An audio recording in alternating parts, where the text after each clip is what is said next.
Hi, it's Bruce Williams again. Today I would like to do part 2 of my lectures on the selected gross pathology of the eye.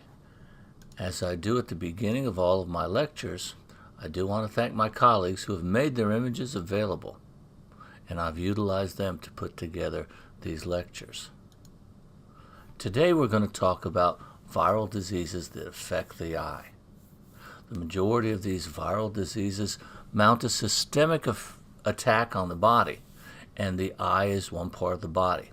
There are actually few viruses which target the eye itself.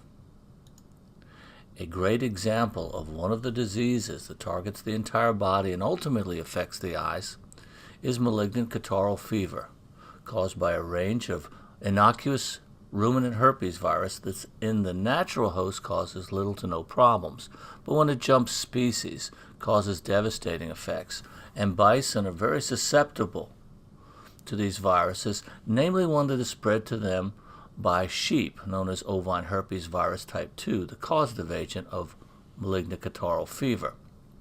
Whereas most of the bison die as a result of bloody diarrhea resulting from ulcerative lesions in the GI tract, the disease causes lesions in many different organs, including the eye. In malignant Catarrhal fever, CD8 positive T cells affect vessels throughout the body, including the eye, as well as attacking the corneal endothelium, resulting in a bluish discoloration, which is seen with corneal edema. It makes this an especially striking picture because if you look closely in the center of the cornea, you may actually see a picture of Dr. O'Toole as he photographs this animal. Lesions may also be seen in other parts of the eye, including the iris, the uvea, and the retina as well. In a little bit more long-standing cases, you may see neovascularization at the periphery of the cornea, as well as lymphocytic infiltration of the corneal endothelium as well. This is an ox with a malignant Catarrhal fever, and the extensive vascular damage of the vessels of the iris and the rest of the uvea has resulted in a significant exudation of fibrin, which has polymerized within the anterior chamber. Another disease that may result in extensive corneal edema is Canine Adenovirus type 1, or vaccines which utilize a modified live version of Canine Adenovirus type 1. Canine Adenovirus in the normal host is hepatocytotrophic, has a tropism for the proximal convolute tubular epithelium of the kidney, and also is endotheliotropic, meaning that it can result in vessel damage in a number of tissues. It also will infect the corneal endothelium. And when it does, loss of the corneal endothelium will result in damage to the cornea. More important in the development of the particular phenomenon we're looking at here, which is known colloquially as blue eye, is the formation of antigen-antibody complexes, which will precipitate out within the anterior chamber in the vessels and along the corneal endothelium, allowing fluid to enter the cornea. Blue eye is a type 3 hypersensitivity reaction, resulting in anterior uveitis.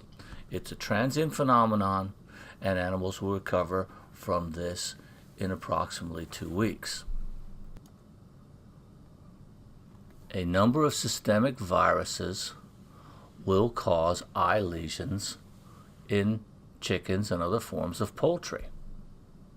This particular chicken has a cataract in the lens of its eye because it was infected as a chick with the picornavirus that causes Avianencephalomyelitis virus. Outbreaks of AE occur in young birds less than 6 weeks of age. They develop ataxia and the virus actually attacks neurons and other cells within a large number of places in the brain, including the brainstem and the cerebellum, giving this disease the name epidemic tremors. It also has a very characteristic lymphocytic infiltration of the proventriculus, resulting in white spots through the proventriculus, which is characteristic of this disease and not seen in many others. If the animal survives, they will develop cataracts and general eye enlargement. The lens of the eye becomes fragmented and can no longer focus properly on food or other images that the chicken looks at. For the sake of completeness, I do want to mention that within the last few years in veterinary pathology, there have also been articles published on corneal lesions in ducks that are experimentally infected with avian influenza virus, the H5N1 variety, and a recent paper by Arnold Wunschman about the lesions associated with West Nile virus in red-tailed hawks, particularly lymphocytic infiltration of the uvea, retina, and pecten. Here is a pair of cloudy eyes from a cat. And cloudiness often results from anterior uveitis, and as we have seen before, vascular damage can result in this lesion. The cloudiness results from the exudation of plasma proteins and fibrin from inflamed vessels of the anterior uvea. And when I see this lesion in a cat, the first thing that I am going to think about is going to be infection by the mutated feline coronavirus, resulting in feline infectious peritonitis. This also is a vasculocentric disease resulting from the inability of the cat to clear this mutated virus and its newfound ability to persist within macrophages. So the animal will create tremendous amounts of antibodies against the virus it will not clear. They will eventually form so many antigen-antibody complexes in the blood they will precipitate into the walls of vessels, rendering them leaky and inflamed throughout the body. The proper morphologic diagnosis for something like this would be a diffuse pyogranulomatous anterior uveitis. However, this particular lesion is not specific for FIP, and we would have to consider other possible forms of anterior uveitis in cats, which would also include the dimorphic fungus Cryptococcus, which can form either a discrete nodule within the iris or can result in anterior uveitis, such as seen here. Another extremely common condition in cats that I would consider with this presentation would be a syndrome known as idiopathic lymphonodular uveitis, which results in progressive lymphocytic inflammation in the uveal tract and the formation of hilum membranes, usually along the back of the iris.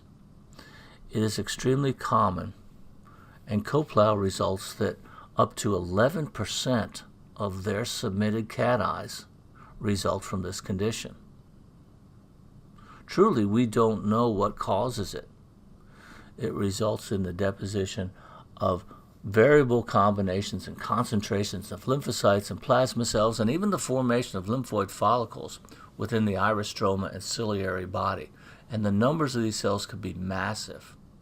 Many theories abound that this may be the result of previous infection with toxoplasmosis or Bartonella, but it also may be the result of a wide range of causes of uveitis, including suppurative disease in the eye or even trauma.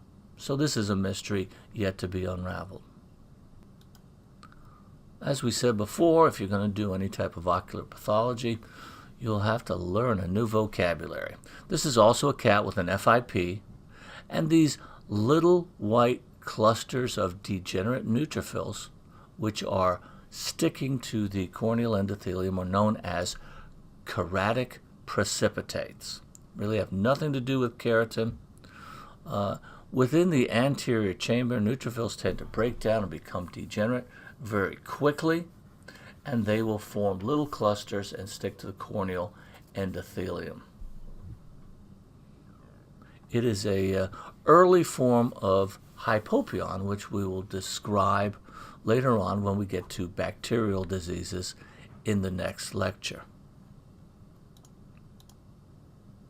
Here's another term, and a lesion that you can see along with FIP or other forms of anterior uveitis in cats.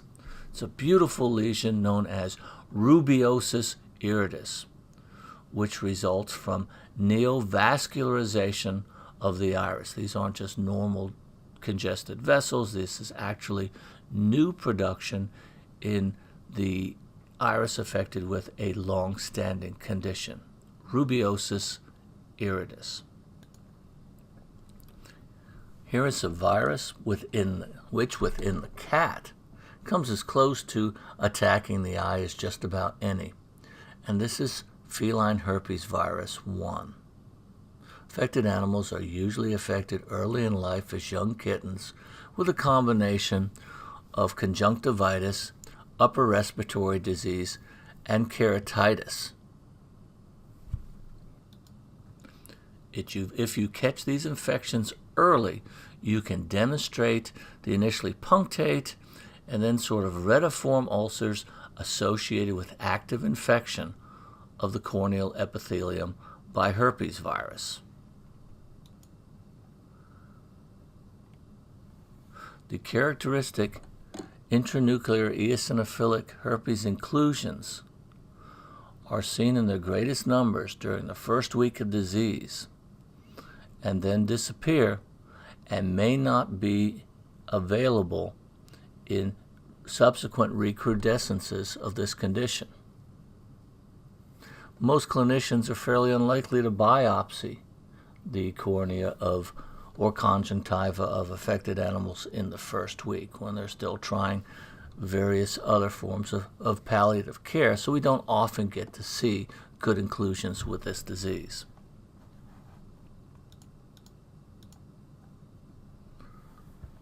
Because this virus will go into the trigeminal ganglion and hide and come back during episodes of reactivation of latent infections under periods of stress and concurrent disease, we will see this disease pop up again and again in infected animals.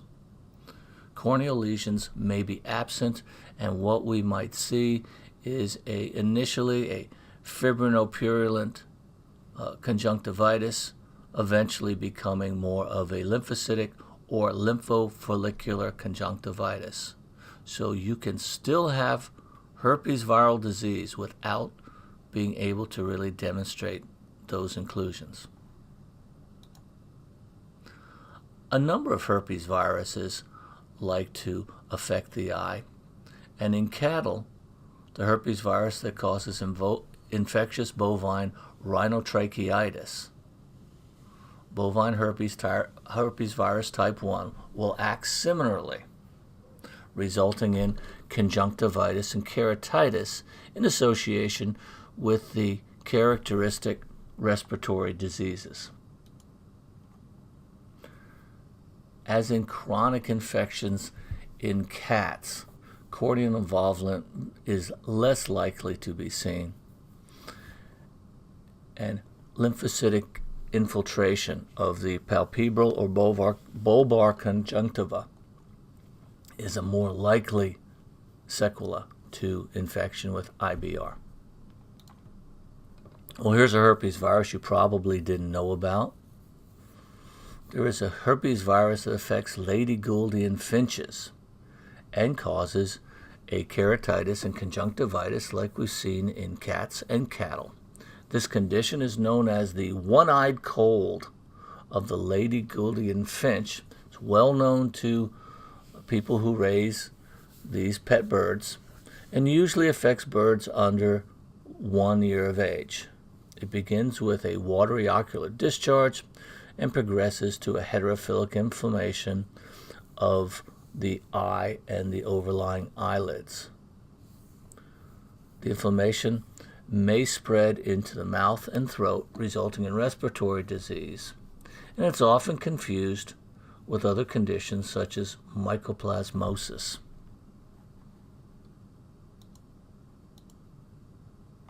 Here's a pretty little lovebird, and I use this. I have lots of pictures of this condition, chickens and turkeys, but I just felt like putting something colorful in here, and you can see in the sparsely feathered skin around the eye, there is a proliferative lesion, which is very characteristic to avian pox virus.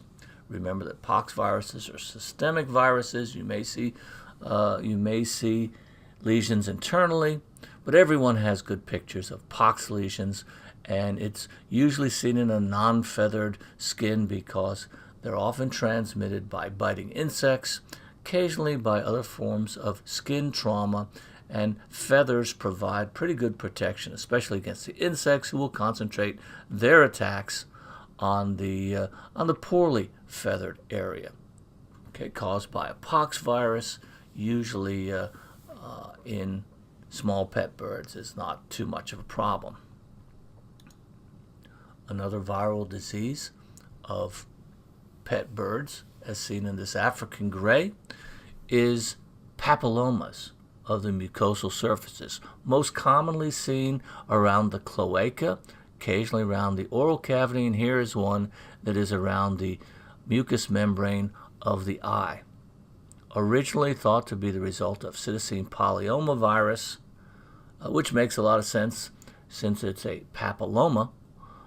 This has been proven within the last 15 or 20 years to result from a particular citizen Herpes virus, which can affect a wide range of neotropical citizens, not just African grays.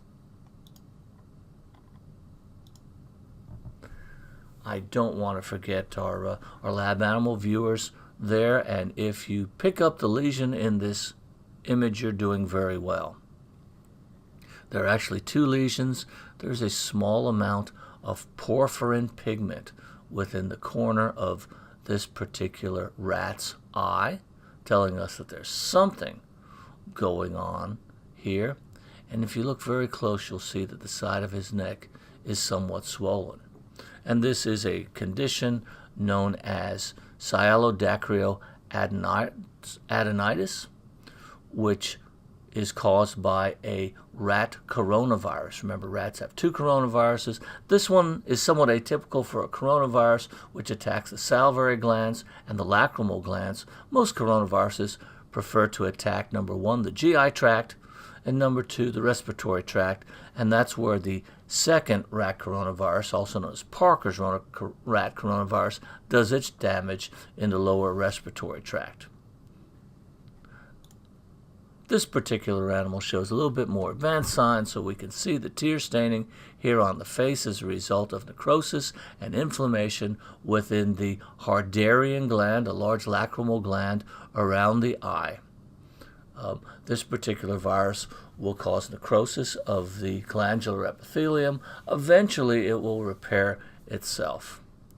Cross-section through the head of a rat shows that there is primarily unilateral infection with hemorrhage, necrosis, and swelling of the Harderian gland. A little bit going on the other side, but you can see in front of the eyes are a little farther back, you will see that this gland is a little bit more normal, unaffected at this point.